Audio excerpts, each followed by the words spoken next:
Always joining us now with reaction to this very disturbing story, the author of this very important new book. It's called I, War and Peace in the Information Age. Bill Gertz is with us, and also the author of the best-selling book, Defeating Jihad, Fox News counterterrorism strategist, Dr. Sebastian Gorka.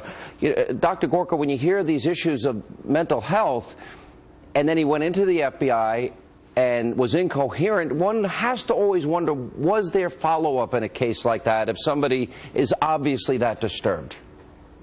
Absolutely. This is the first question, Sean. So it's clear from the reports that Fox has already provided that this is an individual who repeatedly had issues either with the military or with local law enforcement or with the federal law enforcement. So this isn't a case where somebody was a completely normal, upstanding citizen and then suddenly cracked and then one day got violent. Also, I would like to add one thing. There are already images, confirmed images on the internet of this man wearing a Middle Eastern type scarf and making the classic jihadi hand signal, the raised one finger, which is symbolic of the Arabic word tawheed, or unity. You see this in all the ISIS videos, Al-Qaeda videos. The younger Tsarnaev brother, responsible for the Boston bombing, posted pictures of himself on the internet making exactly the same symbol because, of course, Islam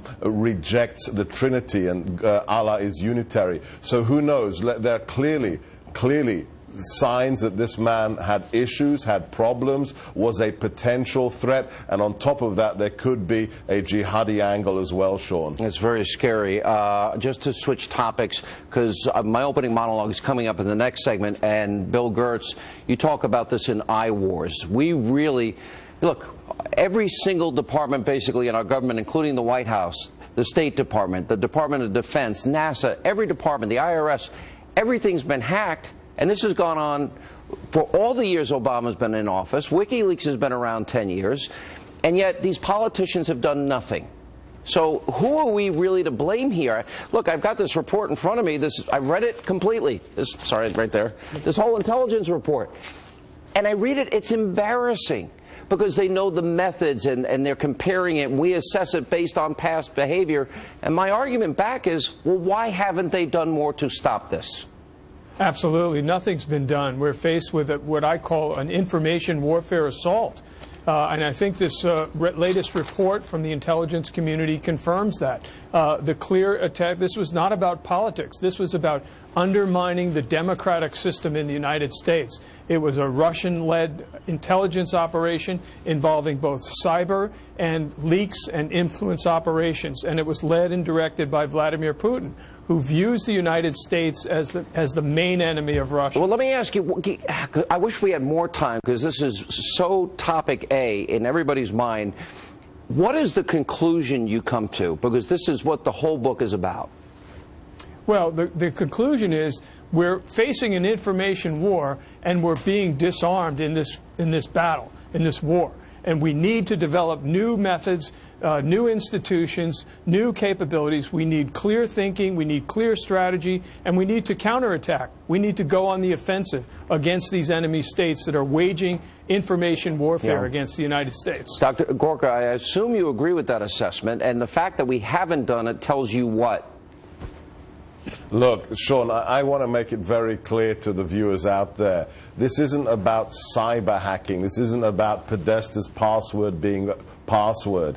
Bill is an old friend, and he's absolutely right. This is influence operations. This is political warfare. This is psychological operations. Vladimir Putin is laughing that we have been completely unprotected, that he has accused the American electoral system of being somehow corruptible, when in fact nothing happened in terms of stealing an election, but he sowed the seeds. The fact that RT, the Russian television station, is the actor mentioned most often in this report tells you everything you want to know. This is influence operations, Sean. Isn't there a bit of duplicity on the part of President Obama, the Democratic Party, because the president even used State Department funds to actually fund an effort inside of Israel with his own political operatives on the ground in Israel to defeat Prime Minister Benjamin Netanyahu in his most recent re-election. So isn't there, for all the talk about what an outrage, our own president did it. Bill, I see you want to weigh in. Yeah, definitely. I've covered the Obama administration since the earliest days. In the very early part of the Obama administration, when they were doing the so-called Russia reset, intelligence agencies and law enforcement agencies were prohibited from saying anything critical about Russia or Putin. And that went on for years and years and years. And one of the things that came out in the intelligence report earlier was that this has been going on for more than 10 years and nothing has been done about it. Hopefully we'll get some action now and we'll take some steps to try and counteract these lies and disinformation. Because the reality, Dr. Gorka, is we have to assume Russia and China and Iran and North Korea, friends and adversaries, are all hacking us. And by the way, we're probably hacking them. And if we're not, we're making a big mistake. On the double standards issue, Sean, to quote Chris Plant, my friend here in D.C., the radio host, if the left didn't have double standards, they wouldn't have any standards at all. The reality is, who's surprised?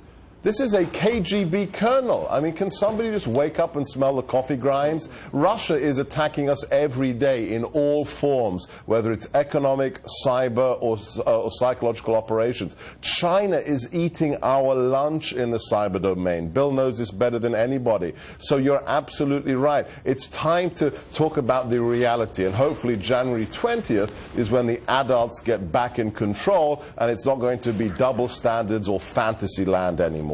It's unbelievable. I want to thank you both for your insight tonight. Two very big stories that we continue to follow.